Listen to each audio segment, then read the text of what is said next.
Please note that this content is for adults only. Viewer discretion advised. If you haven't yet, hit the subscribe, like, and share.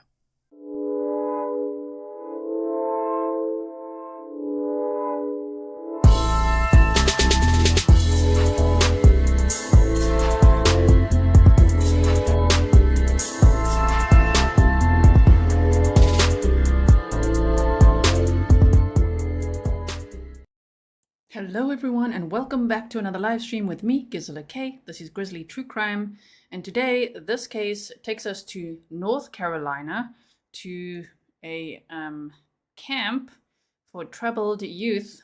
Oh dear, I've heard lots of horror stories about camps like that, and this one is no different. Now there's a 12-year-old boy that died there in February, didn't even survive the first night there. And his death has now been ruled a homicide. So I was following this case in February, but at that point, there wasn't much information. There was a lot of speculation of like, I don't know, how's this going to go? But this changes a few things. Welcome to all my moderators, patrons, members, subscribers, anyone who's local in the chat as well. Please feel free to share your local knowledge with us. And anyone who's new over here, I'm from South Africa. I'm living in Switzerland. So if you're new here, now you know. People always ask, where's the accent from? South Africa. Okay, so as you can see, we go to this winding gap road to a camp, okay, which is now no longer in operation. They've had their license revoked, so we'll go over that as well. But this is where the youth camp was for like troubled teens and troubled youth.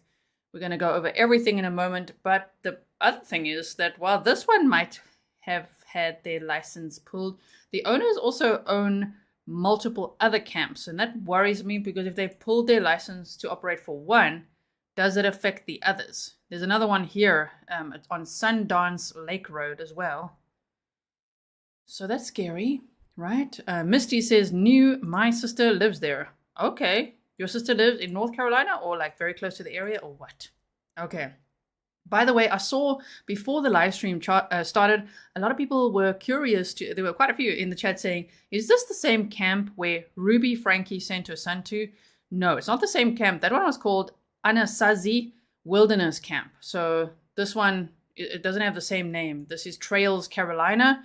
And if you don't know anything about the Ruby Frankie case, I've got a whole playlist for that as well if you do want to check that out. All right, so as I say, this case does come with a trigger warning because it involves the death of a 12-year-old boy, and it's extremely upsetting, you know. Okay, so now let's bring up the presentation, and then we're going to look at so I've got a presentation for you, we've got some video clips to look at, we've got documents to look at as well today. So let's first go over all the facts over here. Okay, Trails Carolina is what it was called, and there's many horror stories from this camp. Oh my goodness. There's people coming forward now as well, so I think that's great. And if anyone's watching this and they've experienced this camp and you want to come forward, I would recommend calling the police because they are building a case. They are talking to the district attorney. So far, no one's been arrested yet or charged yet. And I say yet because surely there should be consequences, right? Surely there will be justice for this little boy whose death has been ruled a homicide. We're going to go over that. And also others that suffered abuse allegedly at this camp. And also there was another boy that also died at this camp before. So, oh dear. Okay, so Trails Carolina, it was at 500 Winding Gap Road near Lake Toxaway in North Carolina. They call it a residential therapeutic camp for children and adolescents who have mental illness, developmental disabilities, or substance use disorders. You know, it's almost like that really like boot camp, tough love approach, and I just don't think it works. You know, I just don't think so. I don't know. It just seems like there's more abuse cases than actual successful, happy outcomes. It seems to be like child abuse to me, like from what I'm reading, because oftentimes they'll have people come in the middle of the night and take the child away. And this happened here too. The parents here paid two people, it's part of the camp program, to come into their home and basically like kidnap, but like, you know, not kidnap, you know what I mean? But yeah, the child feels like, what is going on? Like in the middle of the night, and they're screaming and kicking and like, can you help me, parents? And then the parents are standing there because they're part of it. Oh, no. Okay, so a residential therapeutic camp, also known as an adventure camp. And I'm like, oh my goodness. I actually had another definition here. Just hold on one second. Oh, they said the camp pairs psychological counseling with a variety of outdoor activities, including hiking, backpacking, camping, rock climbing, and equine-assisted emotional work. Really? But apparently, they only had one therapy session per week, and they call themselves survivors of this camp. You know, some of the survivors of this camp are saying that the therapist was gaslighting them, and it didn't really feel like therapy, and it was just horrible. Okay, so here's some pictures from the camp still. I don't think the website is up anymore. I definitely couldn't see that. Thank goodness. So they say Trails Carolina uses a variety of wilderness therapy programs targeted toward at-risk youth and those suffering from mental, behavioral, or substance abuse issues. Trails Carolina offers programs for boys and girls aged 10 to 17. But now there's also sexual abuse allegations from either people that were also attending, as in other kids, abusing other kids, or staff. I mean, there's so much coming out now. I think this case will end up being a lot bigger than one homicide case, right? So we'll keep our eye on this one, but let's figure out what's going on here. Please like and share so that others can also find this information. You never know who it can help. You know, especially there's many camps across the world still open, and maybe parents would just think twice or do a lot of homework, do their research to make sure. On November 10th, this is now a different case, just as a backstory, 2014, a 17-year-old boy named Alec Sanford Lansing ran away from Trails Carolina, and then he climbed up a tree because he was hiding from the people looking for him at the camp. It was so terrible there for him. He climbed up a tree, and then he fell out of the tree into a creek and broke his hip. So he died of hypothermia in the creek. They only found his body 18 days later. But he was so scared that he ran away and was hiding, and it ended up with him being dead. Now, they say temperatures November 10th to 12th of 2014 were between 40 and 45 degrees Fahrenheit, which is between 4 and 7 degrees Celsius. But his body was in the water, where it apparently, according to research, cools 25 times faster than in open air. The camp staff apparently waited 5 hours to even begin the search for him, even though one of the counselors said that he saw him walk off away from the group. So he saw him go, but he's like 5 hours later, like, oh yeah, this guy's missing. What? And then alerted the police that he was missing after 12 to 24 hours. From everything that I'm reading, allegedly.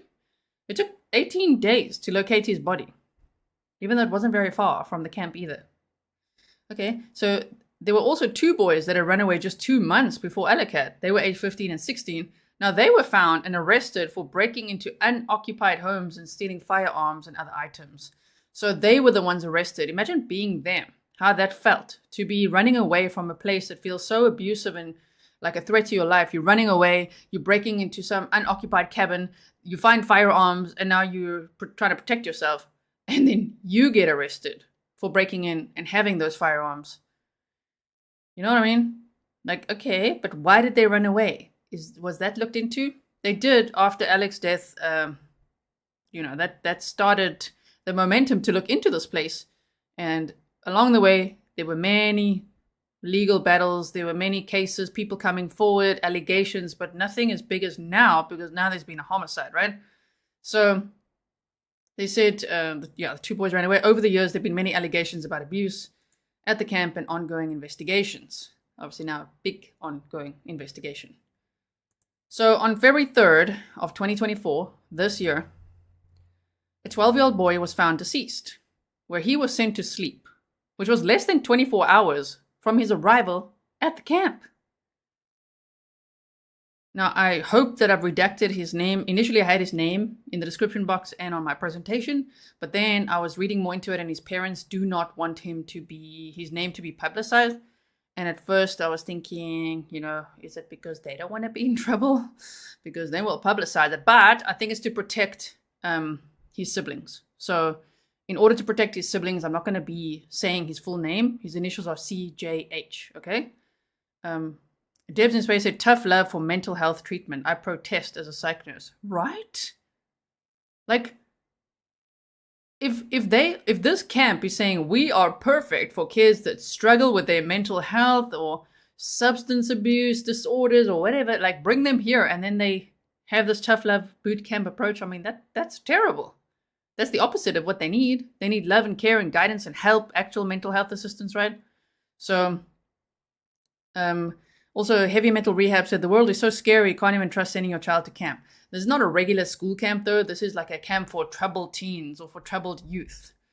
Okay, so on February 3rd, that's what I almost covered this case then because I thought, what was going on here? But at that point, as I say, we hardly knew anything. Now there's a lot of documents that have come out, so we know a little bit more. So this poor 12-year-old boy was found deceased, where he was sent to sleep less than 24 hours from his arrival at the camp.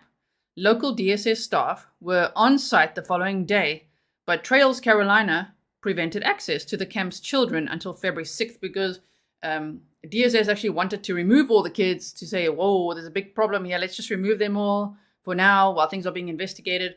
But you see there, Trails Carolina prevented access to the camp's children until February 6th. A search warrant was served at Trails Carolina on February 6th of 2024 by the Transylvania County Sheriff's Office. CJH's death has been ruled a homicide by asphyxia due to smothering. Now that's big news now. I don't know if I saw that coming.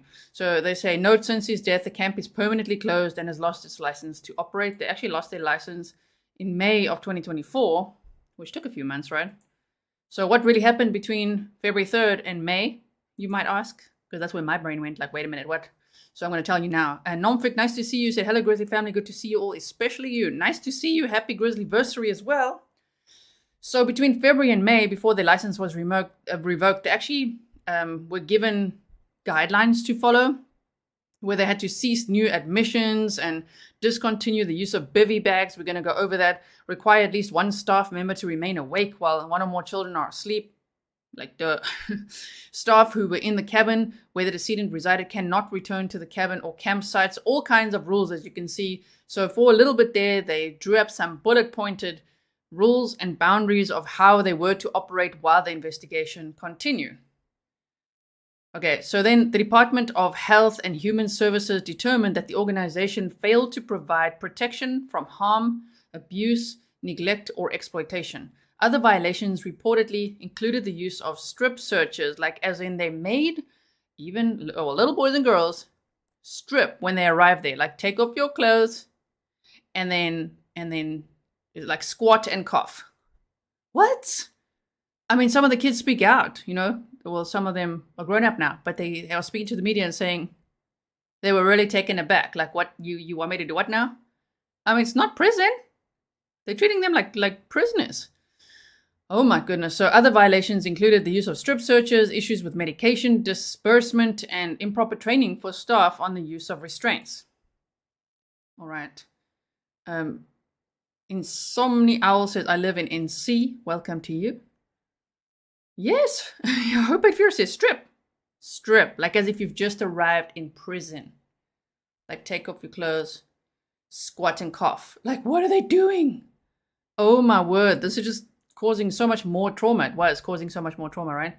So CJH's parents sent him to the camp due to behavioral issues.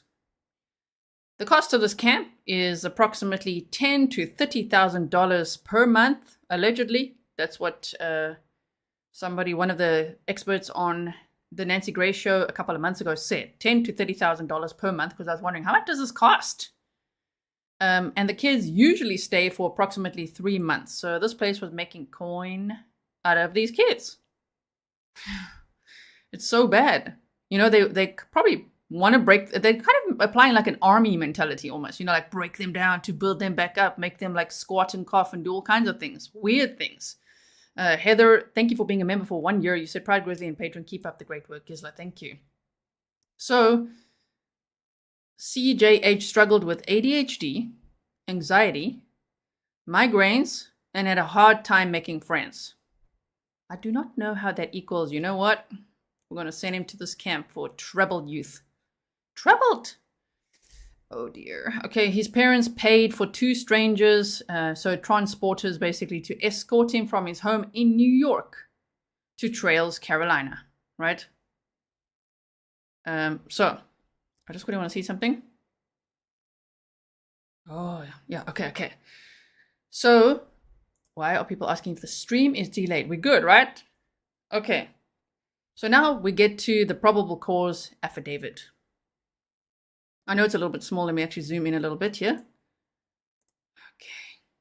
On February 3rd of 2024, and thank you to Grizzly Cat for helping me find so many documents. There are so many documents in this case. I was actually panicking before the live, like, what if I miss any? Like, did I look at all of them? There's so many. Anyway, so we've got the probable cause affidavit and other documents we'll be looking at. But first this, on February 3rd, here's the narrative of what happened. 2024, Detective Sergeant Andrew Shook and Detective Stoney Gauntz responded to Trails, Carolina, located at 500 Winding Gap Road, Lake Toxaway, North Carolina, in reference to a deceased 12-year-old juvenile male. Members of the Lake Toxaway Fire Department were first on scene and requested law enforcement to the scene. Trails, Carolina is a camp for troubled youth to attend. Detective Shook and Gauntz arrived at the location and began to process the scene. The juvenile, who will not be named in the search warrant, will be referred to as CJH. CJH's body was laying in what is referred to as a bunkhouse, which is the sleeping quarters for juvenile campers. It's a square structure that appears to be made out of wood. The front entrance is covered by a porch. Okay, so we're following? Vicky F says too many murder cases involving kids these days. It seems like almost every other case is the violation of another innocent child. Right? Oh my goodness. So I see in chat people are mentioning that Paris Hilton has spoken out about camps as well. I've actually watched that documentary too. So just a short little bit from that. The 43-year-old media personality statement was her latest push for change in what's often called the troubled teen industry. So if you guys haven't seen that, I can't remember if I saw it on Netflix or where, but Paris Hilton has spoken out about it. It's also on YouTube, I think. She recounted her experiences of institutional child abuse before the House Ways and Means Committee on Wednesday. So that was before. So if you haven't seen that, check it out. I think that's great as well, that a celebrity is speaking out about it. The more, the better. That was, I think, like 2 years ago already. But the more, the better that speak up about what's going on here. So I hope that anyone that's watching this, if you've experienced anything like this, that you report it, because it's important to not have this cycle continue, because so many kids are being abused. I'm not just talking about this one camp. There's so many of them. Okay, so February 3rd, you've got the narrative there of where we were. Now I'm just going to focus and read the narrative, the rest of it, without being distracted, okay? The front entrance is covered by a porch.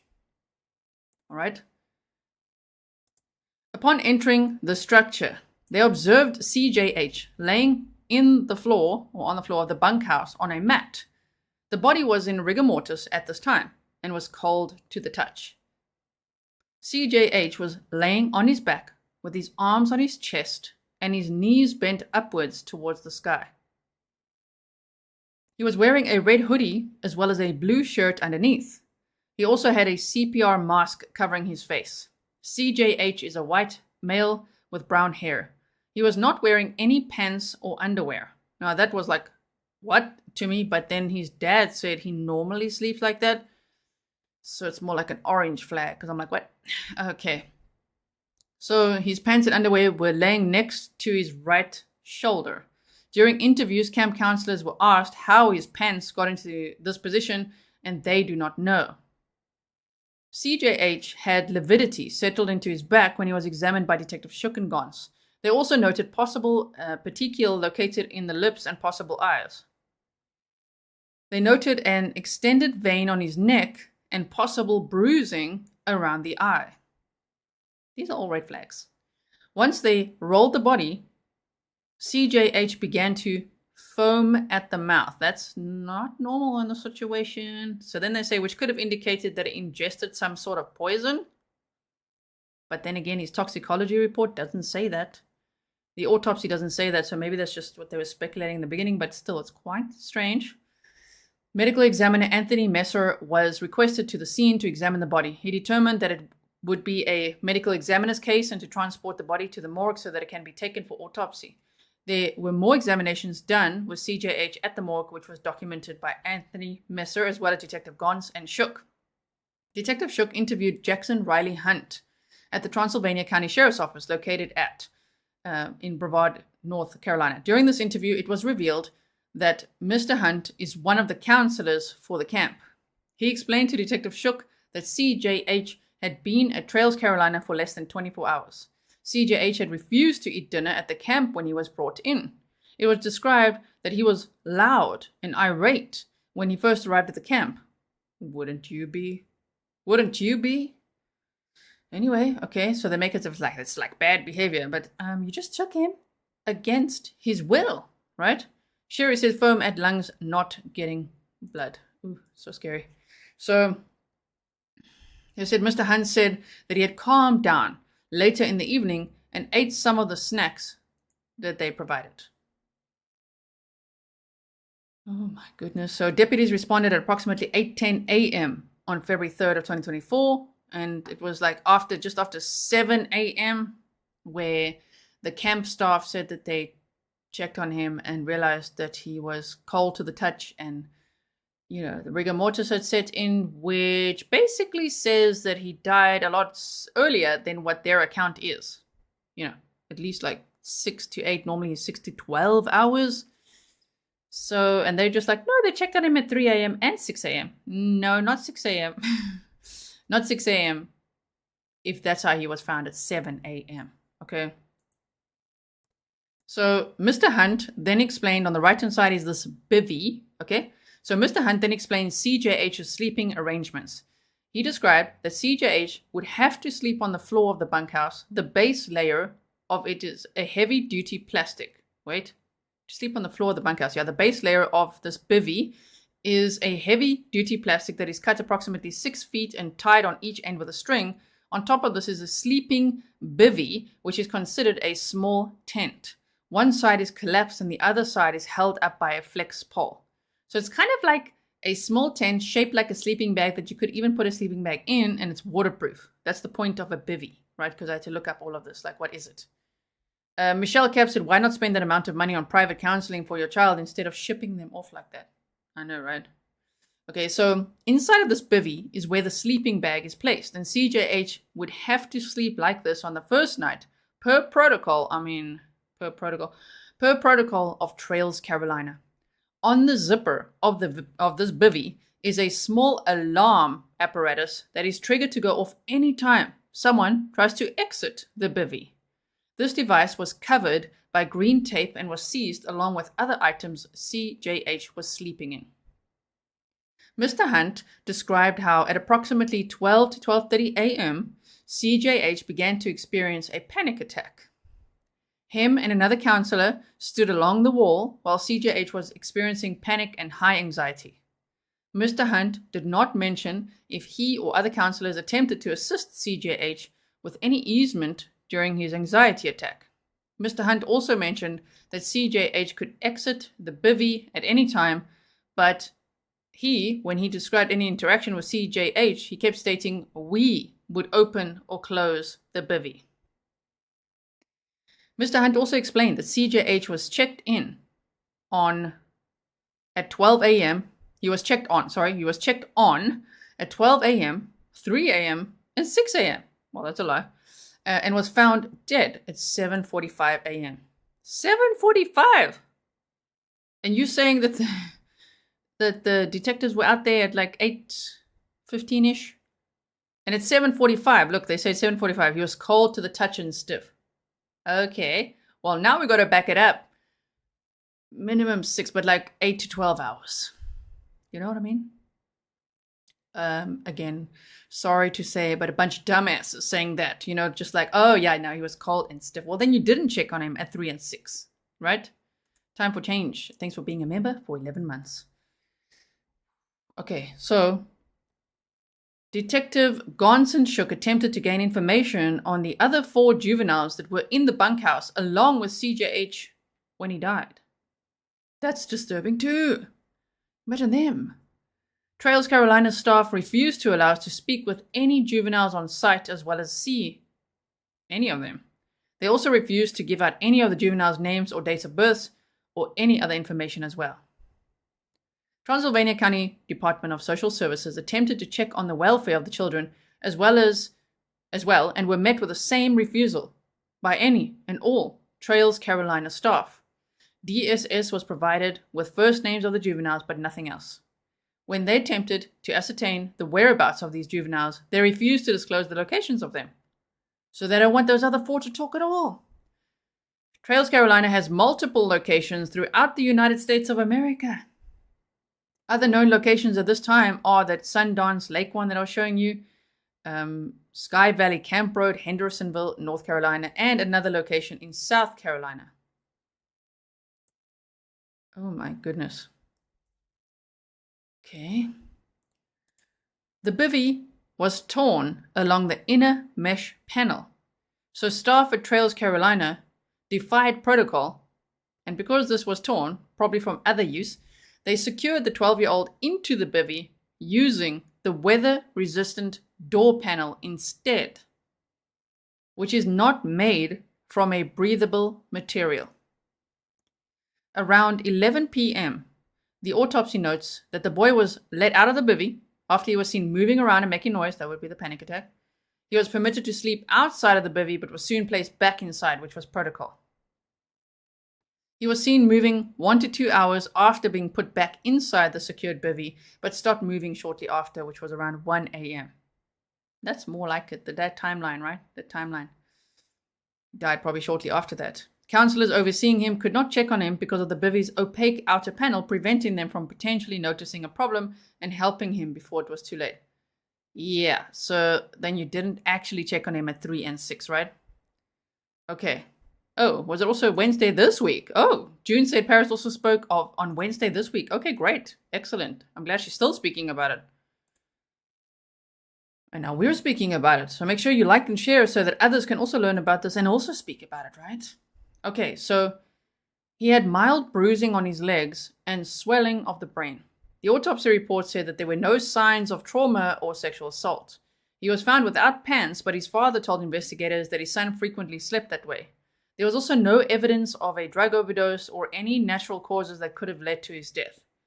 The autopsy noted the absence of 3 clonidine tablets, which is an antihypertensive drug that lowers blood pressure and heart rate by relaxing the arteries and increasing the blood supply to the heart. Which I would think, if there's an absence of that, wouldn't that mean that he would need that usually? Heather says those bivvies need to not be sold. And definitely not to camps like this, right? There needs to be like 18 plus adults only for camping, only in extreme situations or whatever. So, which is what it was made for initially, right? So they say the asphyxia finding was a diagnosis of exclusion. So this is important to note because I think one's imagination can be like, what happened to him? Did someone smother him, strangle him? Or did he die because he was zipped up in there, right? So that latter one is probably the answer. So they say the boy was placed into, the asphyxia finding was a diagnosis of exclusion, meaning all other reasonable causes of death were ruled out. The boy was placed into this compromised sleeping position by others and did not have the ability to reasonably remove himself, the report said. With this combination of factors, the death is best certified as homicide, the autopsy report said. Which I'm very grateful that they said that, because as we've seen in other cases, sometimes they're like, undetermined. Or they say someone did it to themselves, like in Ellen Greenberg's case, like what the hell? You know? So this saying that, well, the combination of these factors is that this is a homicide. So now they've got to figure out who exactly made the protocol, number one. Who then executed the protocol, like actually put him in there, zipped him up. The mesh was torn, so closed him with that all-weather like plastic covering, and then that's not breathable material. Oh my. And will there be charges, is the question. It should be noted that a common warning on commercially available bivvy products, sometimes it's spelled with a double V, sometimes with one V. Okay, but it's like a bivouac or bivouac, a bivvy. Okay, so it should be noted that a common warning on commercially available bivvy products indicates that the outer weather-resistant opening should not be fully secured, as it may lead to condensation and breathing restriction. This information was obtained on a basic web search. So Uncle Google will tell people, and when they buy it, it will have instructions to say what's safe and what is not safe, right? Peggy says, what happened to good old bunk beds? This bivvy sounds like a death trap. And they do have good old bunk beds at this place. So this is almost like protocol for what? Is it like initiation? Is it because it's your first night there? Is it because, you know, this is how they get people to settle in? Or because somebody's not complying right off the bat? Like, oh, you don't want your dinner. Oh, panic attack. Yeah, then you're going in the bivvy type thing. It sounds like a punishment, right? Obviously. Okay, so the Transylvania County Sheriff's Office is continuing its investigation. And now the spokesperson for Trails Carolina, this was already in February, put out a statement saying, we are shattered by the tragic loss of a young life, and our deepest sympathies are with the student's family and loved ones. Our priority is to acknowledge and respect the unfathomable impact on their lives and maintain the integrity of the investigation into the cause. But then the Transylvania County Sheriff's Office said they're not really complying. They're not really cooperating. They're saying it, but they're not really cooperating. So, oh dear. Obviously, because they wouldn't even let them speak to the other juveniles who were in the room. So there's a little group on Facebook called Trails Carolina Unspoken, I think it's called, right? So I found this from an article that linked me there, and so I just screenshotted what was said on there. And so there's a picture of one of the survivors of this camp, and she says, hello, my name is Ellie Baldwin, and by the way, we're going to look at video clips of other survivors as well, so just hang in for that. If like presentations aren't your thing, we're still going to go through documents and video clips and everything. Hello, my name is Ellie Baldwin. I went to Trails a while ago, but I still want to share my story. I got there July 10th of 2017, 15 days before I turned 15. Because of this, I was put into the older groups and not Foxtrot. Not sure if the groups are still the same, but I was put in Tango for the first 2 months of summer and then switched with the last 3 members of my group into Alpha for my last 2 months I was there. See, they go for quite some time, hey? You know, it's like 3-4 months that they're at these camps. I was so young and did not need to be there. My parents thought I was out of control when in reality I was human and just wanting independence.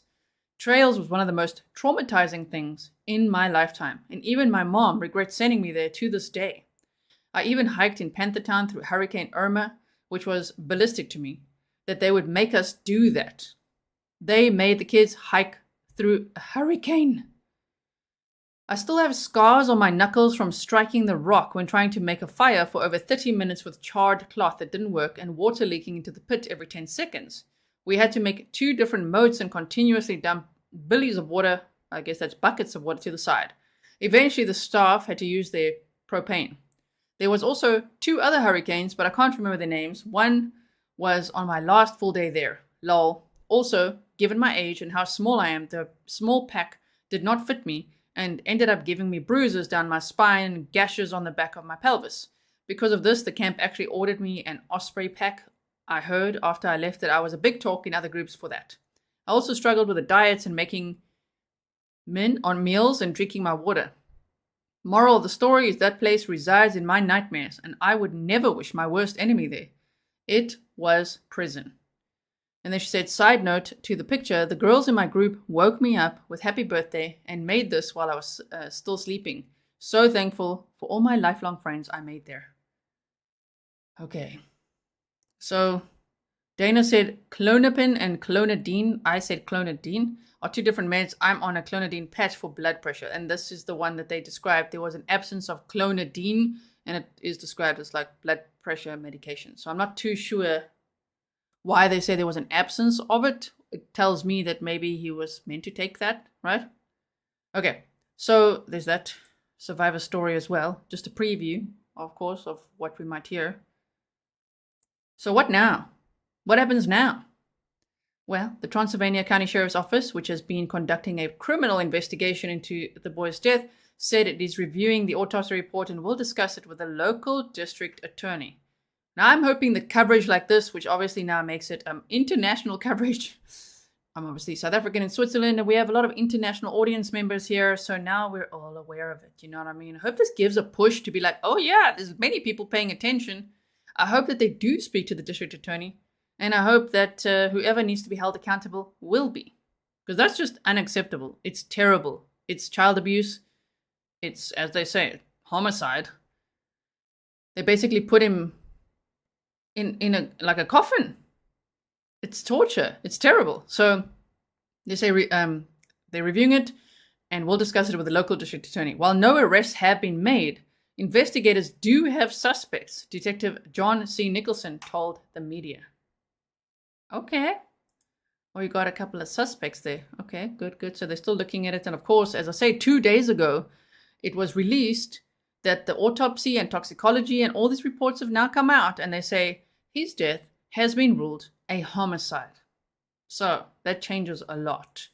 So now what we're going to do is quickly have a look at some of these clips. This one says North Carolina removes children from nature therapy program amid probe of boy's death. Okay, this was from 4 months ago. So this one, I want to watch first with you. It was posted February 17th. So it was just a few days after he had died.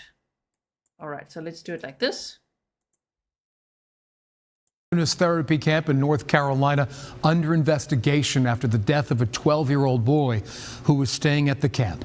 State leaders on Friday ordered the removal of all... I'm just going to pause. Look there. It is like good old bunk beds. Where the hell's the bivvy? Why the bivvy? You see, that's why I think the bivvy is like punishment. All children from the Trails Carolina camp and suspended all new admissions. In a statement, they said the action, quote, needed to be taken to ensure the health and safety of the children, end quote. The 12-year-old boy's body was discovered February 3rd, less than 24 hours after arriving at the camp in Transylvania County. According to search warrants, he appeared to have been dead for some time as he was cold to the touch. The warrant says that the boy's pants and underwear were laying next to his shoulder when investigators arrived. Investigators say none of the camp staff could explain how it happened. The cause of the death is still pending, but officials say it appears to not be natural. So there was that clip. Okay, Loki from South Africa, ZAR, South African Rands. Thank you so much. You said so sad, not another child, right? Hope 8 Fear says, do you know how many juveniles they held at one time? I actually do want to know that. I'm actually not too sure. That's a good question. If anyone knows the answer, please do let me know. That I have not seen. Obviously, because all these sites are also down. So this is kids removed from the trails in North Carolina. This was also 4 months ago. Will now be removed from a North Carolina wilderness camp as state investigators work to unravel a suspicious death there at the camp. Officials began their investigation earlier this month when a 12-year-old boy was found dead in a cabin at Trails, Carolina. The North Carolina Department of Health and Human Services says the investigation is still active, but they decided the children needed to be removed for their health and safety. But the department released a statement saying the death at Trails, Carolina is tragic and concerning. We extend our deepest sympathies to the family and loved ones of the child who died and commit to them that we are conducting a thorough investigation with our county partners and will take every appropriate step based on the outcome of our and other investigations. The camp are now responding to the decision, saying in part, quote, the impact of the state's reckless actions is far-reaching. Pause. Trails Carolina has some snarky responses. You know, they even threaten anyone who talks about them like negatively in the public. They will be held accountable. No. You will be held accountable. Don't be threatening lawsuits out there. You know? So they say the impact of the state's reckless actions is far-reaching. Is it now? The 18 vulnerable children forced to leave. So I don't know, maybe there's 18 at a time. The 18 vulnerable children forced to leave a safe healing space against their parents' wishes have suffered permanent, serious, and unnecessary harm. Wow. I don't know how to... Hoffy? Is that how I say your name? You said my brother died at 18 and he was in and out of different facilities, but nothing helped. So I understand the desperation some families face to save them. I'm so sorry to hear that about your brother. I think, though, the lesson would be, right, I understand what you're saying, but people got to do their homework big time, right? Because there's too many stories. It outweighs the help. There's too many stories of abuse, sexual abuse, all kinds of other abuse at these types of camps. And it's not a normal like summer camp. It's these camps, they're like off-grid, you know, promise to like fix your child basically. Oh, no. Okay, so that's what they said here. Let me just play this a little bit. 18 vulnerable children forced to leave a safe healing space against their parents' wishes have suffered permanent, serious, and unnecessary harm. The camp goes on to say, this is a tragic and unnecessary loss for parents, children, and 75-plus staff members who have poured their heart and soul into helping kids. Of course, we're following this one very closely and bring you any details and updates that will come. What? My goodness. Okay. So, I'm going to look at this one. Wilderness program after a 12-year-old boy died there last week. The program is called Trails Carolina, and it has been the subject of a years-long WBTV investigation into claims of abuse and mistreatment by former participants and staff members. Chief Investigative Reporter Nick Oxner joins us in the studio with details of the latest death. So, Nick, this isn't the first child to die at Trails Carolina. Yeah, Siobhan, Molly, a 17-year-old Trails Carolina participant died in 2014, less than a decade later. Despite our investigation and warnings from former staff and students, a 12-year-old boy now dead just 1 day after he arrived at the program. I remember making every night, praying to a God I don't even believe in, saying, if you get me out of here, I promise I will do whatever I can to help whatever child so they don't have to go through this. That's Kathleen Riley talking about her time at Trails Carolina. These are called therapeutic wilderness programs. Yes. Did you get much therapy? There's no real therapy that happens. Riley went to Trails in 2012. 2 years later, another participant, 17-year-old Alec Lansing, died after running away from counselors.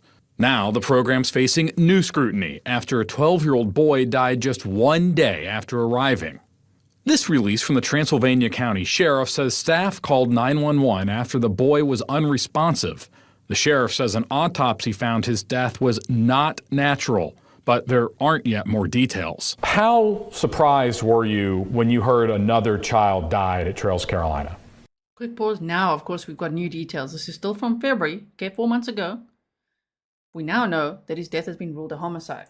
I mean, to be honest, I wasn't surprised at all. Meg Applegate runs a nonprofit called Unsilenced, which advocates against wilderness therapy programs like Trails Carolina. There aren't regulations in place in any state to be able to facilitate safety and to ensure safety for parents. WBTV's previously found a trail of lax oversight at Trails Carolina. Records show state regulators inspect the facility once every 2 years and rarely follow up on violations in between that time.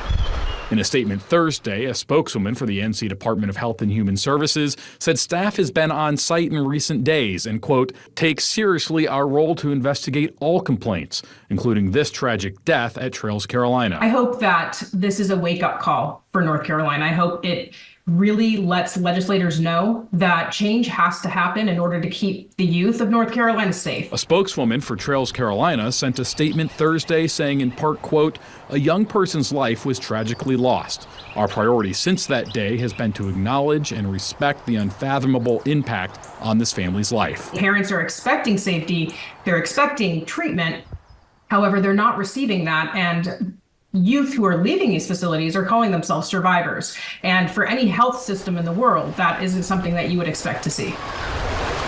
Now, state senators have previously sent letters asking questions about wilderness programs like Trails Carolina, but lawmakers haven't taken any substantive action. It's worth noting that state regulators from NCDHHS are required to inspect this facility once every 12 to 15 months. But again, I've found that's not what they're doing, even in the face of a long history of violations at this facility. Today, a DHHS spokeswoman said nobody would answer our questions on camera. We plan to ask them those questions.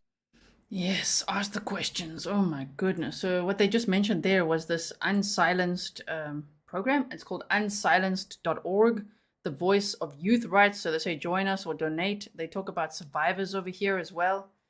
A survivor independence packs, post program resources, report abuse. I will link this for you in the description box as well. It's unsilenced.org. So if you know of any of these facilities and you want to report them, I guess this would be one of the places to do it. Okay, so we've got that, and then two more clips. This one is from 2 months ago. So this was posted April 25th of 2024. Thanks for staying with us here at 7:30. We begin this half hour with new details on a 12-year-old boy's death at a North Carolina therapeutic wilderness camp for children and teens. This was supposed to be a therapeutic program, right, for kids, but the participants we spoke with say they wonder if they got any help at all. The boy died at Trails Carolina in Transylvania County on February 3rd. He had only been at the camp 1 day before his death. According to search warrants, the 12-year-old was stiff and cold to the touch by the I just want to boost the sound a little bit for you. It's a little bit soft. time first responders arrived. Sheriff's deputies told us an autopsy shows the boy's death was not natural. The cause and manner of his death is still pending. We're waiting on that. A little more than a week later, though, February 12th, the North Carolina Department of Health and Human Services ordered Trails Carolina to stop accepting new campers. The state followed up with an inspection of that campsite on March 21st. As a result of that inspection, the camp was officially shut down on March 28th. The doors closed to a place many have described to us as their worst living nightmare. And then their license was pulled in May. Sadly, also not the first Trails Carolina participant to die while at that camp. In 2014, 17-year-old Alec Lansing ran away from Trails Carolina. Took staff more than 5 hours to call in a search crew. It then took 12 days to find him. Lansing had fallen from a tree into a creek and broke his femur. WBTV has been investigating Trails Carolina for 3 years. This includes talking with former participants and a former staff member who detailed allegations of abuse and neglect. Take a listen here to some of their experiences. We went once without 17 days without showering. Yeah, we were denied basic hygiene all the time. That was, again, and I thought, oh, it's just part of the process, yeah. I mean, we're in the woods. For the amount of money that I have a general idea of what they're charging for this, if I was a parent, I'd be pretty pissed to find out what the actual therapy that happens. And they're saying it's like between $10,000 and $30,000 a month, and they want the kids to stay there for like 3 months. But they don't get to shower for 17 days, and they were allegedly abused there, right? Yeah, Johnny, thank you so much. You said very sad. But the exposure will help many. I really hope so. Really hope so. Yes. You had to talk to the people at Trails today. What would you tell them about your experience? I'd say that everything they did has affected me in both positive and negative ways, but I will never forgive them for what they did to me.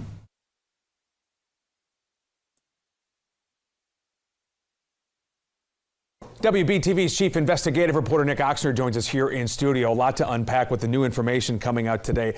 Let's start with the death of the 12-year-old. What's this state new report saying about that? Yeah, this is really the first time we've gotten a look at any details uncovered in the criminal investigation and from the state regulators at DHHS as well. And so they interviewed all the staff on scene the night this boy died. So first we're getting details of the staff that was working that night. Getting a little bit of their background. And now we know from this report that all of the staff on duty that night were in their current jobs for less than a year, and some just a couple months at the time of this boy's death. The other thing that we're learning... Like, so basically all inexperienced people telling kids to squat and cough like prisoners, don't shower, sleep in that bivvy, behave yourself, eat your dinner or else type of thing. What? How is that supposed to be helpful at all?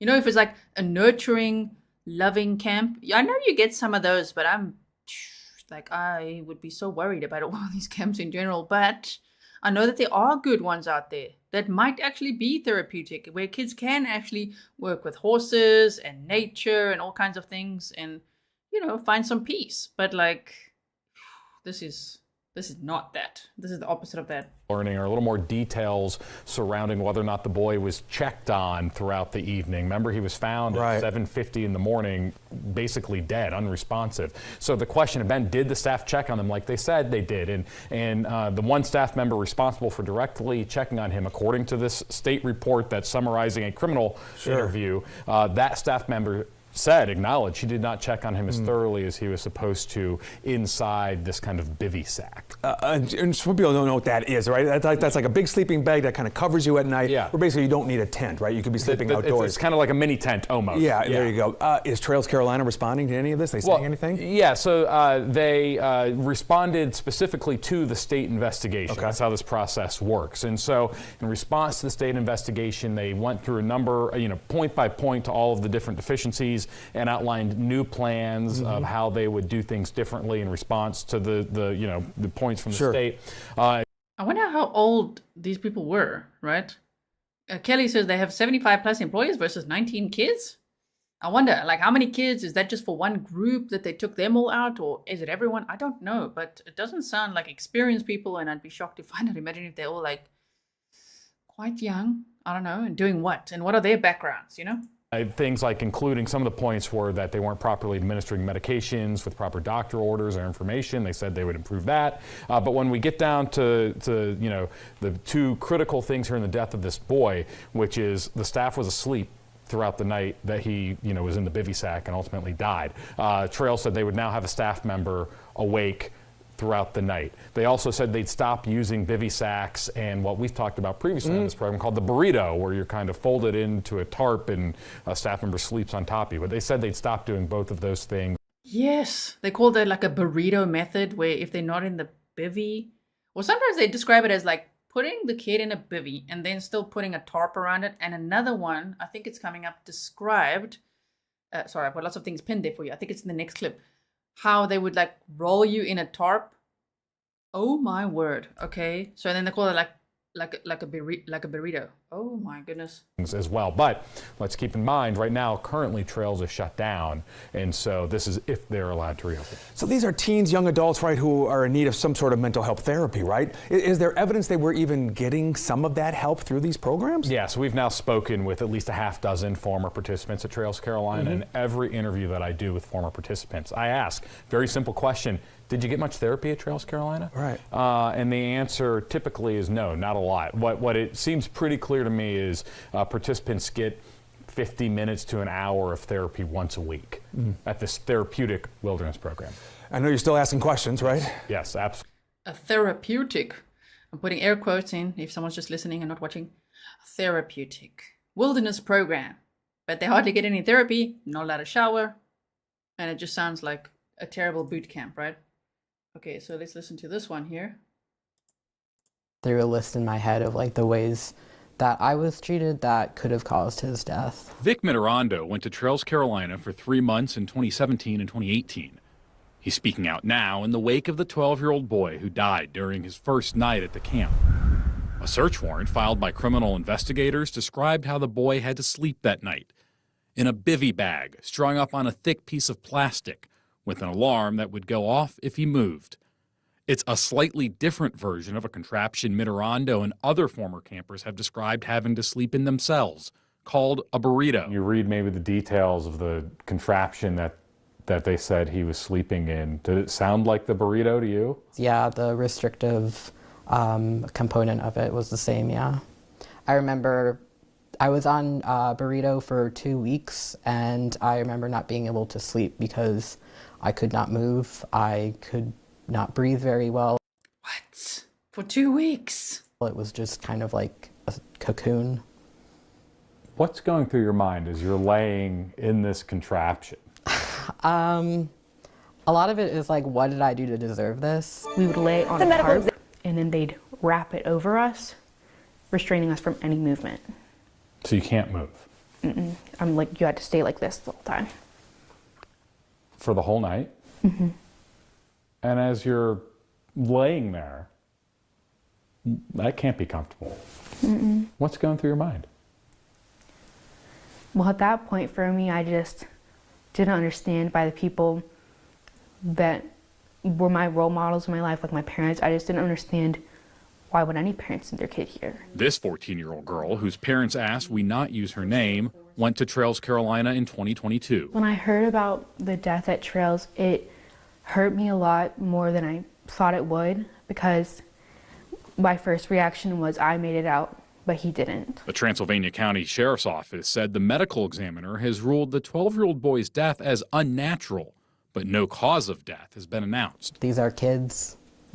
It has been announced now. These are kids who are depressed and anxious and suicidal, and they don't want to be there. If a staff member, if a leader from Trails were sitting here today, what would you say to them? Shame on you. What you're doing is hurting people, and in some sick way you might think that you're helping them because of the amount of money that you're getting, but you're just hurting children. Reporting in Transylvania County, Nick Oxner. Okay, I think there's just one more that I wanted to show you here. This one, did we just see? Yeah, let's just go a little bit forward like this. Okay. The State Bureau of Investigation and the FBI continue their inspections of computers that were seized. Now, keep in mind, admissions at the therapy camp remain suspended through April 14th by North Carolina's Health and Human Services as it looks at the camp's health and safety conditions. And that investigation has former campers sounding the alarm over other possible issues, including inappropriate touching by camp staff and assaults by peers. News 13 investigative reporter Jennifer Emmert sat down with former camp clients who agreed to share their accounts of their time at Trails Carolina. And say the state was right to suspend admissions, and we do want to warn you, some of their claims are disturbing. The February 3rd death at Trails Carolina has reignited calls for action from former Trails Carolina clients. These places are often not what they claim to be. Gertie was 12 when her parents hired transporters to take her thousands of miles from home in May of 2016. The only thing that really made it worth it was that they truly believed I was receiving help for my depression and that it was the only option that they had left. And in reality, I was not being fed enough. I was not showering enough. I was in unsafe conditions. I was harmed by another student. I was gaslit by my therapist. I was not allowed to call my parents at all for the 3 months I was there. My letters to my parents were monitored and censored. I was not safe. she says her group got pinworm infections when broken water filters weren't replaced. Gertie's cat, Kitty, now provides her with solace. She tries to snuggle with me when I'm crying. She's the best. I love her. Shame. That is a very cute kitty, right? I'm glad that she's got like a support animal. Comfort when the weight of memories from when she said she was sexually assaulted by a girl during her time at Trails Carolina resurfaces. Was anything done? No. They didn't report it to the authorities. I disclosed to my therapist the morning after it happened. She told me that I was at equal fault as the kid who assaulted me. Clara, who's 19 now, Okay, so when there's others at the camp sexually assaulting some of the newcomers or people that are just there as well, and then they go see the therapist at this therapeutic wilderness camp, the therapist says, well, you're as much at fault as them. Oh my word. Experienced two similar assaults during her month-long stay in 2019. When your incident happened, was that individual removed from the group? After some time. But it took other incidents before that happened. It did. It took some time, yeah. I asked a trauma-specialized mental health professional about North Carolina's law, which requires all adults report suspected child maltreatment. And even in that context, you don't have to have proof.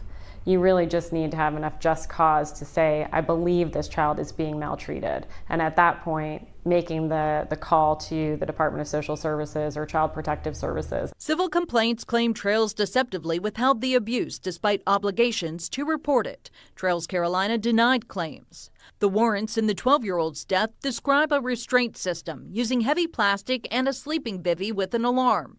Both girls detailed similar experiences. You would take a big tarp and lay it on the ground, and then you would take your sleeping bag and get inside of it on the end of the tarp, and then a staff member would roll you like a burrito and then leave just enough slack. Clara's No. You can hear they describe it there. Oh my goodness. Also to Victoria Powell in chat. Thank you. I got the link to it's the unsilenced.org link that I was showing you guys. And if you go to a link there as well, North Carolina, Trails Carolina, there's a whole lot of documents. There's lots of survivors that have come forward. There's actually lots of legal battles going on, which is great. I hope that everybody that suffered abuse there gets the justice that they deserve. Said it was uncomfortable, claustrophobic, and then this happened. I had a male staff member sleep head to head with me instead of sleeping head to foot. And he was rubbing me like this in my sleep, and he was cuddling my 14-year-old body. What do you do at that point? Nothing, because your arms and legs are like this. You can't get out. It was also reported to staff, but Clara was told to not talk about it. Both hope the state's closer look at the camp's policies and procedures result in changes. My dad took what I said very seriously, and he did the right thing. He removed me from the program. So in a lot of ways, I've had it a lot easier than most people who went to trails or just went into the troubled teen industry. How are you doing today? I struggle. I'm getting there. I'm trying. I'm in therapy. I meet with a trauma specialist. She's nice. She takes me seriously when I talk about what happened, which is important because so much of what I went through was not taken seriously. Both Clara and Gertie detailed their experience at Trails in federal civil complaints. Clara recently reached a mutual confidential settlement and dismissed her case with prejudice. Gertie has a hearing here next month. Trails Carolina continues to defend their program. They said they're confident the truth and facts will come forward. As are we. Confident that the truth and facts will come forward. So, okay. Woody says, but wait, there are some camps that have positive results on children. It happened to me personally. But what I want to know is, was it called a camp for troubled youth or troubled teens? That's what I want to know. Because to me, that's already the red flag. Like, hey, you got a troubled kid? Just bring them to us. We'll fix them. No, none of that. Before we dive into the documents, I just quickly want to do one little recap because I see there's lots of people that just joined as well. We've already spoken about Paris Hilton speaking out about the abuse that she suffered at one of these types of camps, not this camp, but one of them as well, which is really great that she's making a big amount of noise. Okay, she's got a lot of impact, so that's great. This happened at Trails Carolina in North Carolina. It's a residential therapeutic camp for children and adolescents who have mental illness, developmental disabilities, or substance use disorders. It's for boys and girls. It was. They've lost their license now. Between the age of 10 and 17, which, as someone said earlier, sounds like predator camp. And now someone is asking in chat, what is the name of the other boy that's died there? You know, that was in 2014. A 17-year-old boy named Alec Sanford Lansing ran away, climbed up a tree because he was trying to hide. And then he fell out of the tree and broke his hip, and he was lying in a creek. They only found his body 18 days later, and he died from hypothermia. It was only like 4 to 7 degrees Celsius at that time at night, or, you know, well, they say around that time. That's the median range. And so that's 40 to 45 degrees Fahrenheit. So we already went over this. If you missed this, please check out the beginning and the replay, and you can go over all that. The name of the little boy who died on February 3rd is not being stated now. His parents don't want it publicized. All the documents, well, most of them, all of them that I've seen have it redacted. So I do know his name, but I'm also going to refer to him as CJH to protect his siblings and, of course, the investigation, if that's what we need to do. CJH, his death has just been ruled. It's just been released that his death has been ruled a homicide by asphyxia due to smothering. And it's from being put in that bivvy, and where the mesh was torn, they decided to just, you know, zip up the plastic part, really, which has non-breathable material. So that's the bivvy that he was placed in, one of those. That's just a replica. I don't know exactly how the one that he was in looked, but it looks like these. So it's got like a waterproof bottom, and it's basically for if you're camping in this like terrible weather, at least you could stay dry in there, you know? But they do warn you when you buy these bivvies that you can't just seal the non-breathable material because it could cause condensation and breathing problems. Okay, so that's what we have there. Then what I want to show you now is it's the documents. So hold on. And there's quite a few of them, so just hang in there. If you like documents, then here we go. As you can see, I've got 1, 2, 3, 4, 5 to quickly show you. Some of them I've just highlighted so that we can power through the highlights of the documents, of course. But there's a lot of documents related to this Trails Carolina.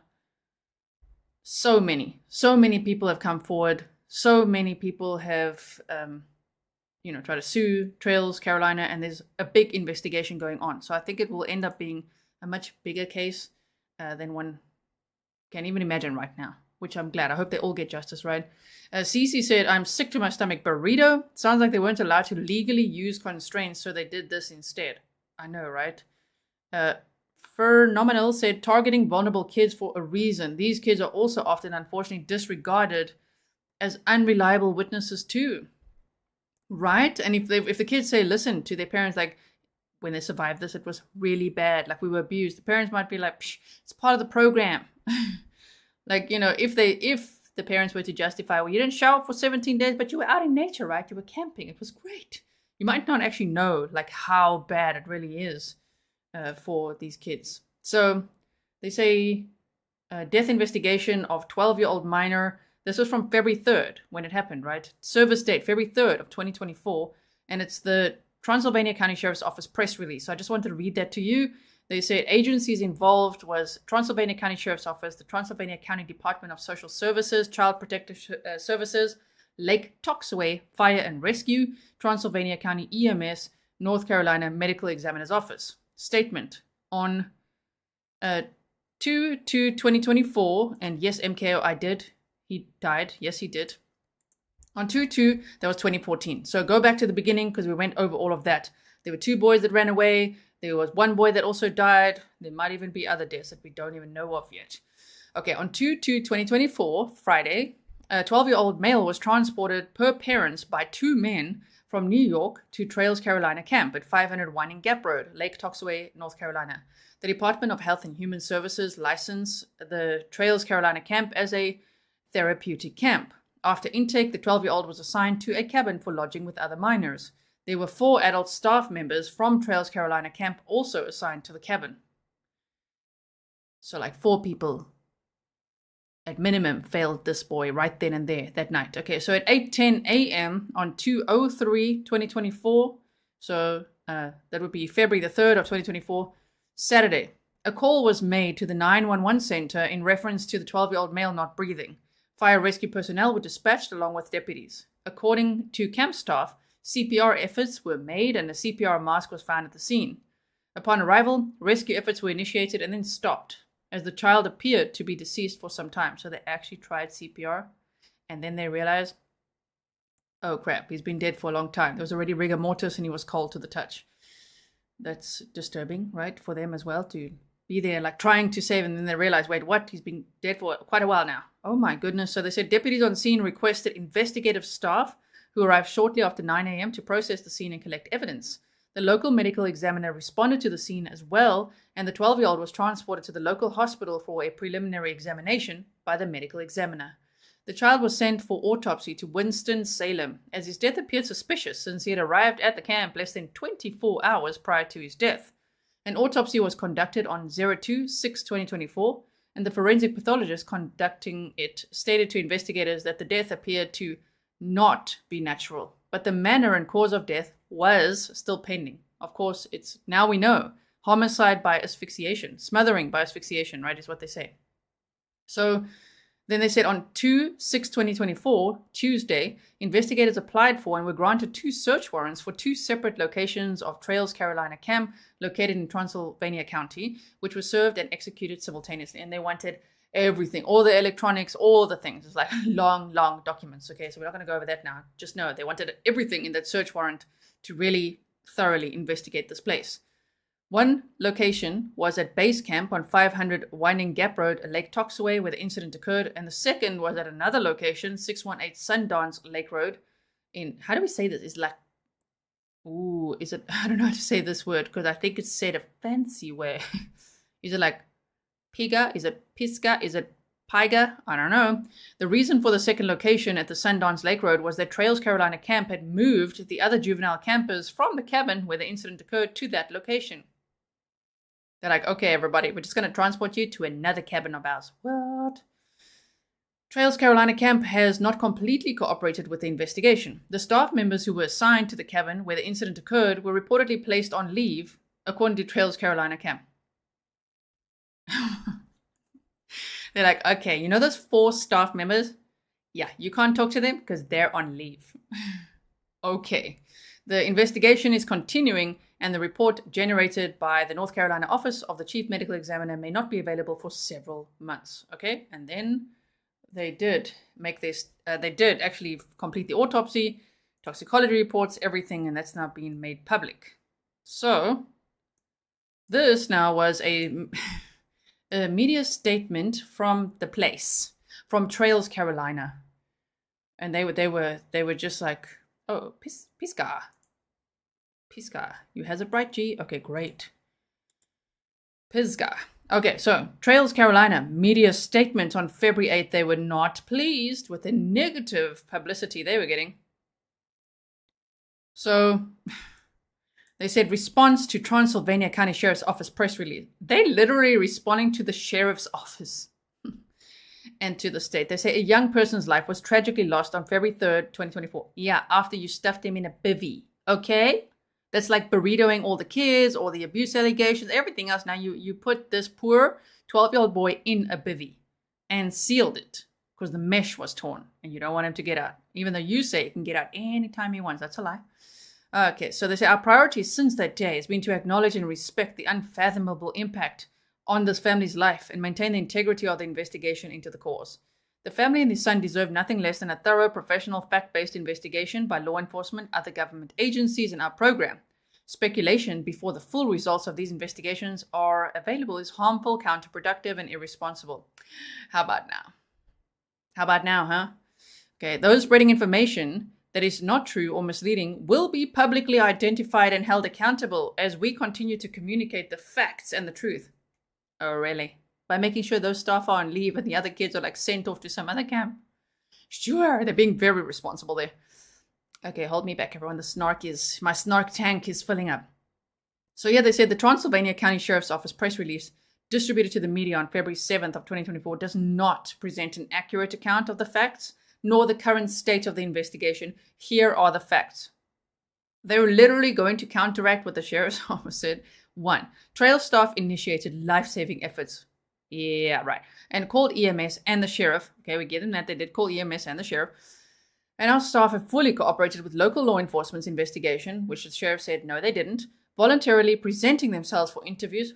They were on leave with law enforcement and other related public agencies. Any assertion to the contrary is false, reckless, and defamatory.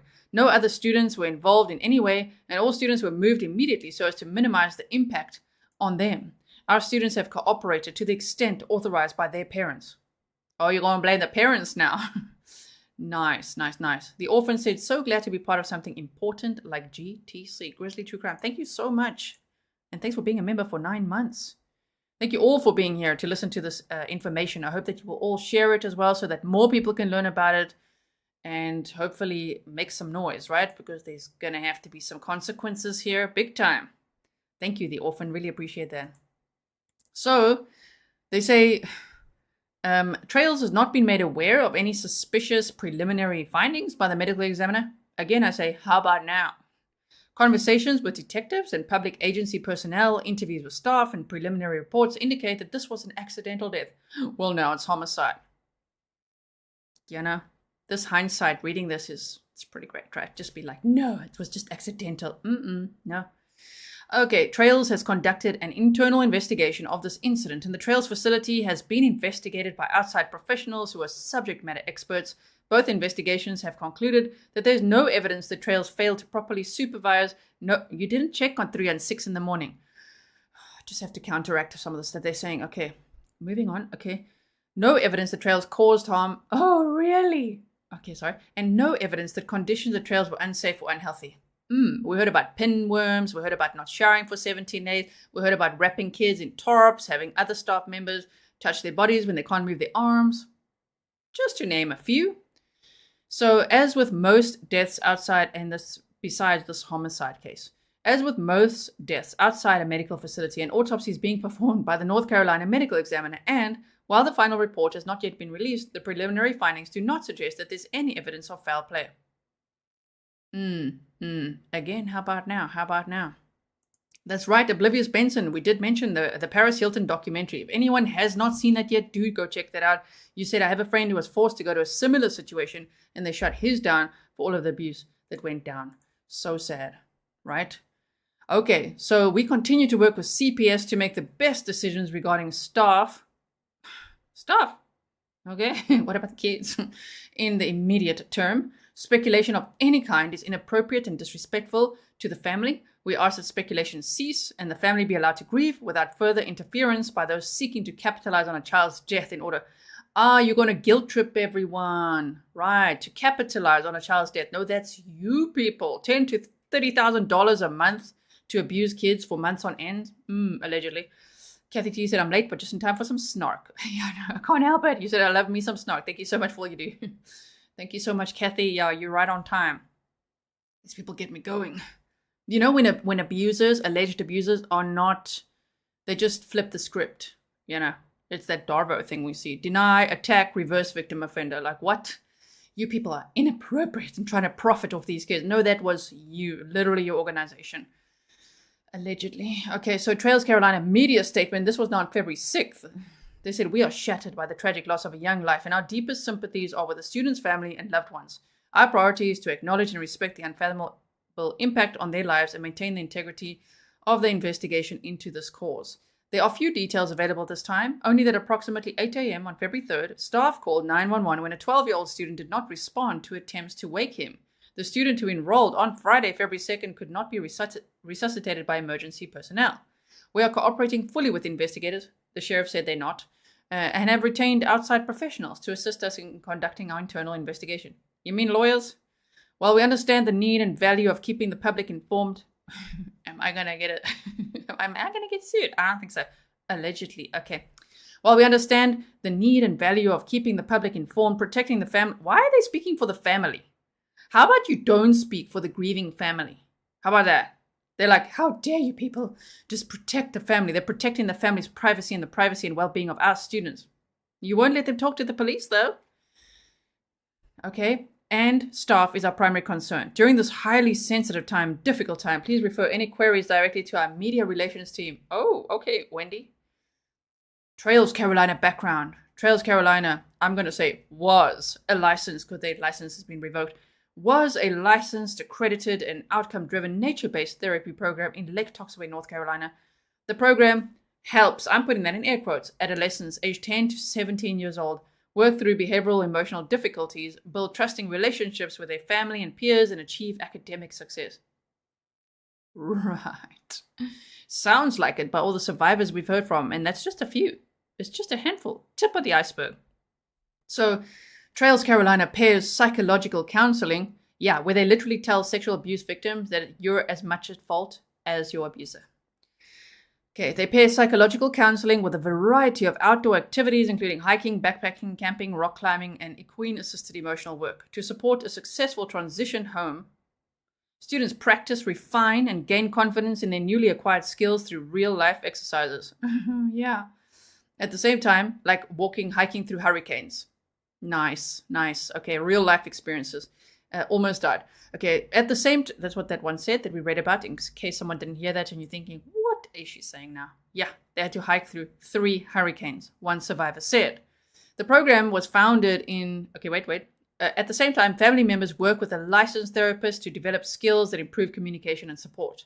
The program was founded in 2008 and licensed by the North Carolina Department of Health and Human Services and accredited by the Association for Experiential Education, the Commission on Accreditation of Rehabilitation Facilities, and Cognia for Academic Excellence. Well, that's all gone now. Insomniel says, I'm in Charlotte, North Carolina, and I'm posting this video and other information on Nextdoor and Facebook. Thank you for your covering this. Love to the family and friends. Thank you so much for posting that and sharing it. Share it far and wide. I hope more people learn about this. Okay, so here's the autopsy report of the 12-year-old boy, CJH, who died on February 3rd of 2024 after being zipped up in that bivvy. Okay, if you don't know what that is, make sure you check out the replay because I showed you literally pictures of what it looks like, explained what it is and all of that. Could not breathe in there. And it's after suffering a panic attack.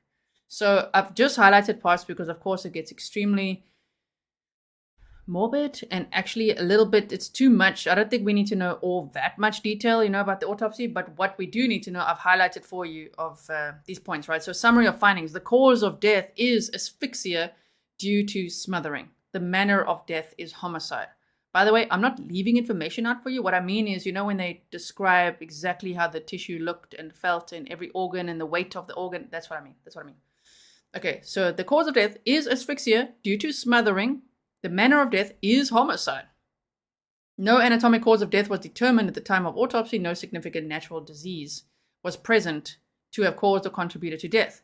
Non-specific findings included swelling of the brain, which people were asking about. I think that could be from the asphyxiation, right? From what he suffered in there. Let me know if I'm wrong, if there's medical experts in chat. And so they say mild bruising was present on the left thigh and leg without significant internal injuries. Probably from him trying to get out of that. Because, by the way, I think they say it in this or later, he was facing the other way in that bivvy, meaning where his head was supposed to be, where it was supposed to be mesh, and they zipped it shut so that it was plastic, non-breathable material. He had been struggling in there and moving around, and they said, oh yeah, the alarm told him he was moving around in it. He was moving around and his head was actually on the other side. Oh my goodness, that is just so sad. Oblivious Benson said, love the respectful way you present this stuff. Oh, thank you so much. So they said mild bruising was present, so I think that's from him trying to get out of that. I'm just speculating. Age-adjusted growth charts indicate that the decedent was between the 50th and 75th percentile for height and between the 5th and 10th percentile for weight. His medications were sequestered and reviewed independently by law enforcement and the medical examiner. The only irregularity noted was the absence of 3 clonidine tablets, clonidine, which is different to, everyone was arguing about that earlier, wait. Clonopin or clonopine and clonidine are 2 different medications, okay? So there was the absence of 3 clonidine tablets, which is more for blood pressure. No medical administration records were identified for the decedent at the camp, and it's unclear if he took any of the missing medication. Okay, according to the Transylvania County Medical Examiner, investigative reports, and the Transylvania County Sheriff's Office, the decedent had a history of anxiety, ADHD, and migraines. He had no known seizure disorder or prior seizures. Now, why does that equal going to a camp like that? You know what I mean? Due to ongoing behavioral issues, at that rate we should all go, you know what I mean? I'm like, okay. So, due to the ongoing behavioral issues, he was brought from his home in New York to the Trails Carolina Wilderness Program at the request of his family. He reportedly had no health complaints or abnormal behavior during travel or after arrival. He brought with him all needed and appropriate medications for at least 30 days. He had been at the camp for less than 24 hours when he was found unresponsive in a cabin with other adolescents, attendees, and adult counselors. According to protocol, the decedent was placed to sleep in a bivvy, a small camping enclosure, with a sleeping mat and a sleeping bag, according to program protocol. Again, they haven't really ever stated why that's protocol. Because why is that? Why is it protocol? Why do they do that? Why are they doing this burrito thing, you know?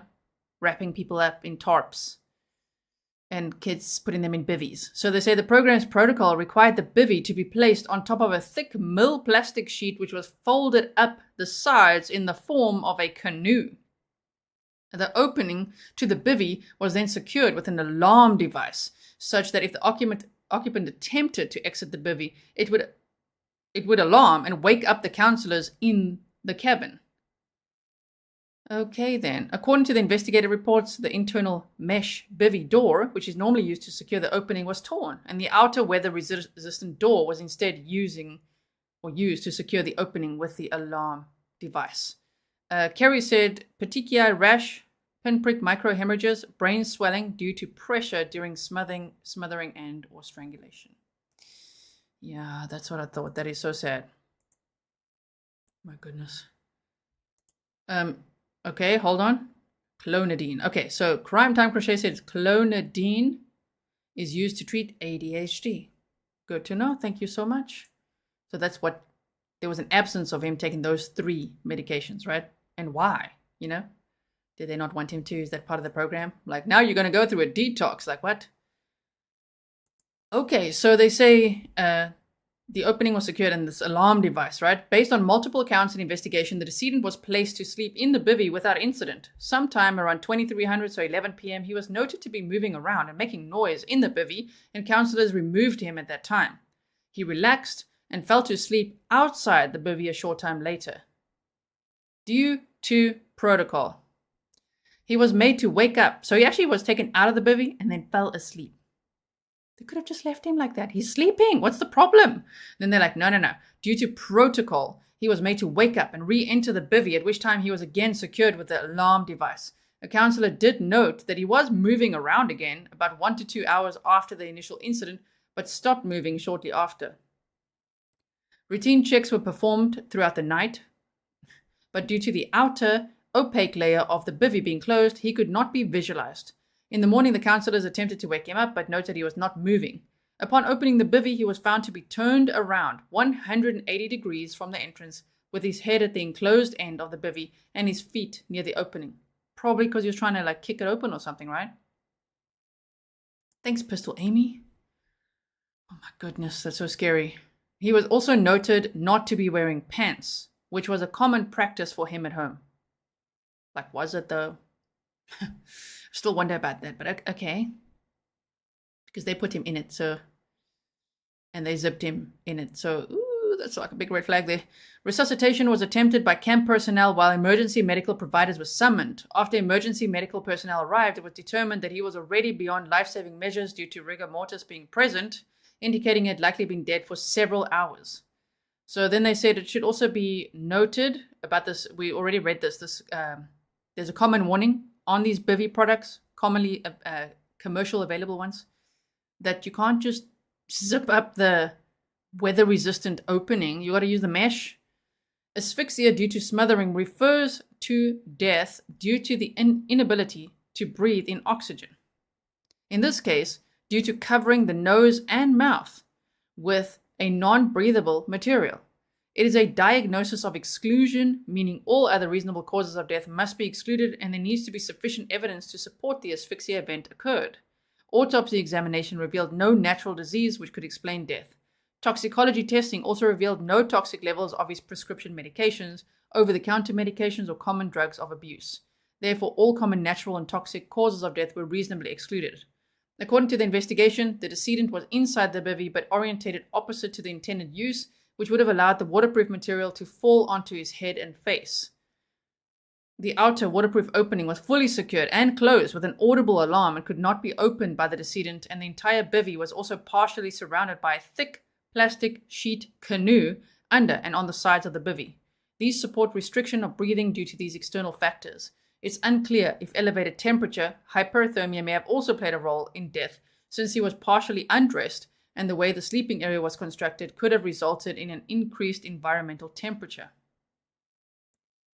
He was placed into this compromised sleeping area by others and did not have the ability to reasonably remove himself from the situation, with the alarm securing the opening. The standard protocol was deviated from to using a damaged bivvy and securing the outer weather-resistant door instead of the inner mesh panel. Lastly, the counselors could not check on him as they should due to the opaque nature of the outer panel, preventing them from potentially noting the problem and delivering aid before he died. With this combination of factors, the death is best certified as homicide, which again, I'm very proud of this medical examiner for ruling that, because sometimes they might not do that, even though they should. Sometimes it's like, okay, you're undetermined or accidental, or, there's like homicide. This is a homicide. It's almost like it's much, I don't know, I don't want to compare it like that. It's almost like, it reminds me of Sarah Boone, zipping her boyfriend up in that suitcase. Because like here, they zipped him in this bivvy. So that one, people can definitely understand that that's what she did, right? But here as well, even though it's a therapeutic wilderness camp, it's terrible what they did. And I wonder if who else lived in that bivvy before? And how did that go? Did anyone else die? How do we know? Okay, so here, I'm going to read this to you. And this was their license being revoked. And then we're done, okay? For now. It's obviously a lot that we could dig into with a case like this. There's a lot of other survivors. I'll make sure to link everything as well. There's articles, there's resources with so many documents. It's unbelievable. So they say, medical examiner preliminary summary of circumstances surrounding death.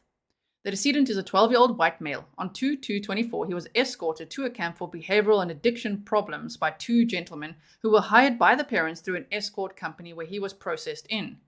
There was a point during check-in the decedent refused to do anything until he spoke to his parents in New York. Counselors state that he was cooperative and interactive after that point, although he refused supper, dinner, right? They state that he was on a one-to-one basis with a counselor who was with him at all times. They state that he refused supper. This counselor states that they went to bed shortly after that. As with all first night campers, his mattress and bedding were placed on the floor with the counselor beside him. The setup was to place a thick mill plastic on the mat, on top of which a mummy sleeping bag was placed. The decedent lays in the sleeping bag, which has a zipper alarm, and then placed in a bivvy or a one-man tent so the counselors can hear movement. He states that at 2200, so 10 o'clock at night, the decedent was restless and mumbling in his sleep. As if that's like a bad thing, right? Like, oh, he was restless and mumbling in his sleep. He states the decedent was talking and restless in his sleep around 2300, so 11 p.m. as well. So they took him out of the sleeping bag. He falls asleep and is awakened to go back into the sleeping arrangement. The counselor, I mean, these are people that are like, we give counseling. The counselor is literally doing it. The counselor states that at midnight, the decedent was restless and mumbling in his sleep, which was accompanied by thrashing about, according to his counselor. However, there's no known seizure history. Well, now we know what that happened there. He states that that subsided and that was the last event. The next morning, the decedent was found on his right side. His head was at the foot of the tent, which tapers at the end. They stated that he was cold to the touch and unresponsive, with no pants on. They state that 911 was called and cardiopulmonary resuscitation was attempted to no avail, CPR. There are multiple agencies involved in this investigation, to include the Transylvania County Sheriff's Department, the State Bureau of Investigation, the Federal Bureau of Investigation. Oh, we're talking FBI now. Okay, very nice. And North Carolina Department of Health and Human Services. At the time of this report, there is a... sorry, I just want to make it bigger so you can see everything. Wait. And now I lost my place. Wait, FBI. At the time of this report, there's a law enforcement concern regarding the manner of death. On interviewing the father, he states that nude sleeping was becoming a trend due to irritation from clothing tags. He's identified by camp counselors and staff. I spoke with Dr. Griffin at the Regional Autopsy Center and advised to send for autopsy. Medical history gathered from the father. He states that the decedent has ADHD, anxiety, as well as being slightly underdeveloped, which was an issue for him making friends his age. The father states that the decedent would get physical with the parents and siblings. He states that he was seeing an endocrinologist. He has a migraine history. There were no other medical issues noted by the father. Of note, he does state the decedent has been sleeping nude as of late due to tag irritation.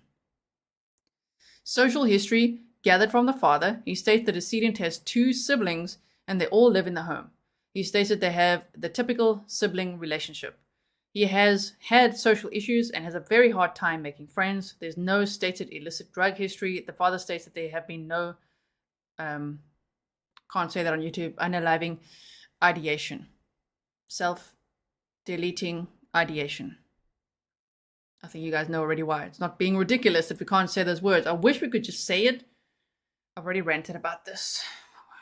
If you say this word on YouTube, YouTube will immediately age restrict the video. So if you're not signed in, you're watching on a TV or something, you won't be able to see it.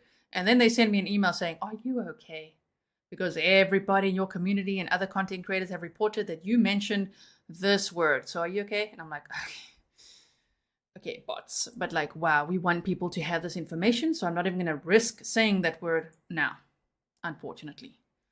Okay, sorry if I'm missing a lot of your comments. Please leave some comments below as well after the live stream so I can read those as well. So this one, by the way, was March 28th of 2024. And this was basically from, what are they called? The DSS.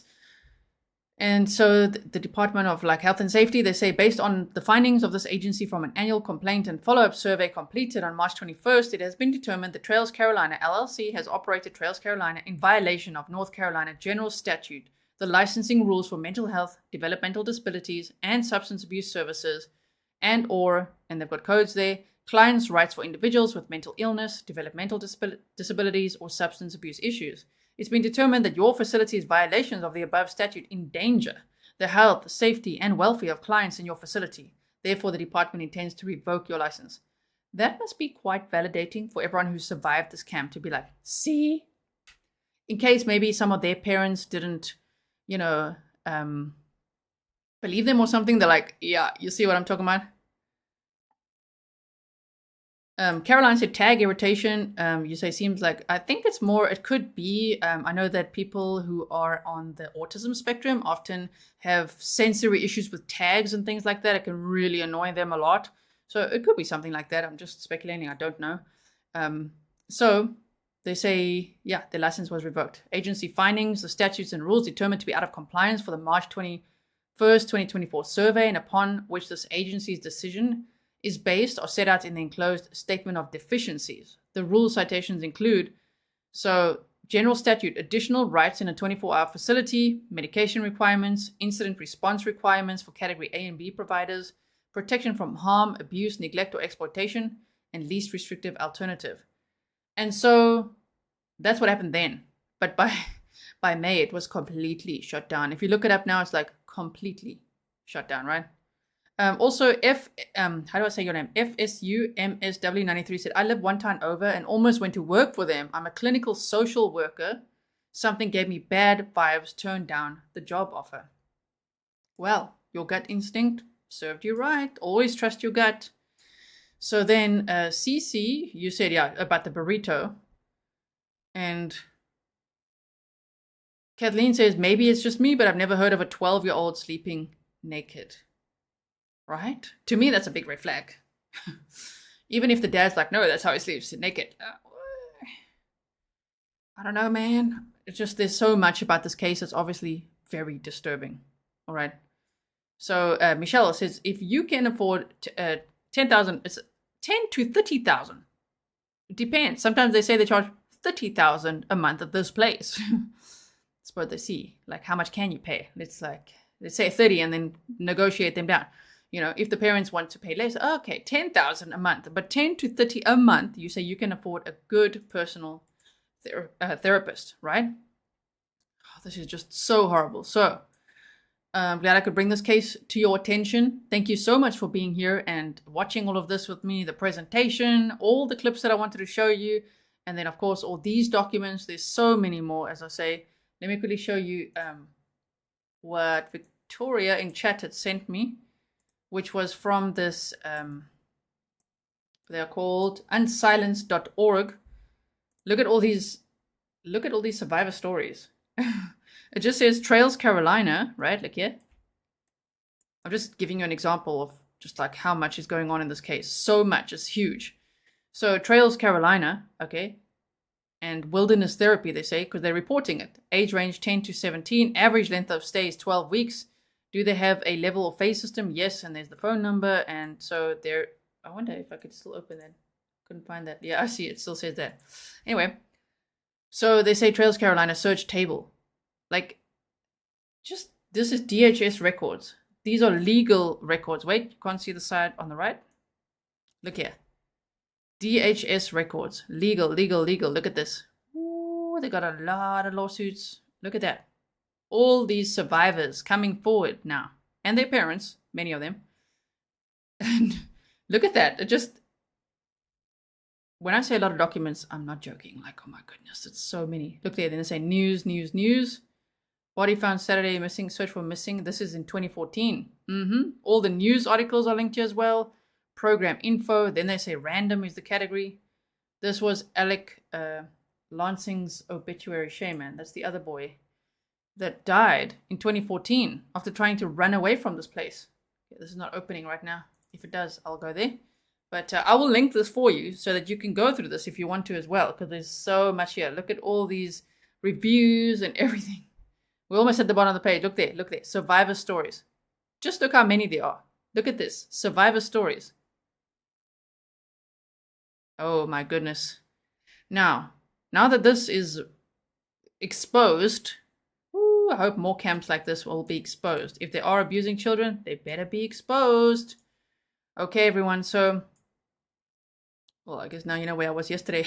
It's quite the rabbit hole, this case. It's quite the rabbit hole. I really hope that there will be full justice for this little boy, initial CJH, who died in that bivvy. It's just horrendous. Was zipped up in there and died. by smothering by asphyxiation, homicide. Okay, so Vanessa said, wow, this is going to be a huge case. Can you imagine? Imagine a trial. I don't know. I can't wait to see them cuff somebody. Cuff them. All of them, actually. Right, okay. Helen says, disturbing case, but needs highlighting for sure. Stay safe, Grizzlies, and thanks. Thank you so much for being here. I really appreciate it so much. Wow. Smiley Miley said, thank God I didn't send my boy there. We considered it. Oh, my word. Imagine everyone watching like, Smiley Miley, oh, my word. Good that you didn't send your son there.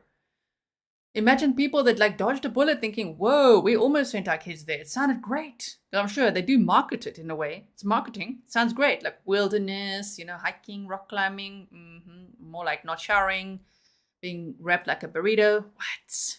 And all sorts of other things. Okay, everyone, thank you so much. I will see you again very soon. Stay safe.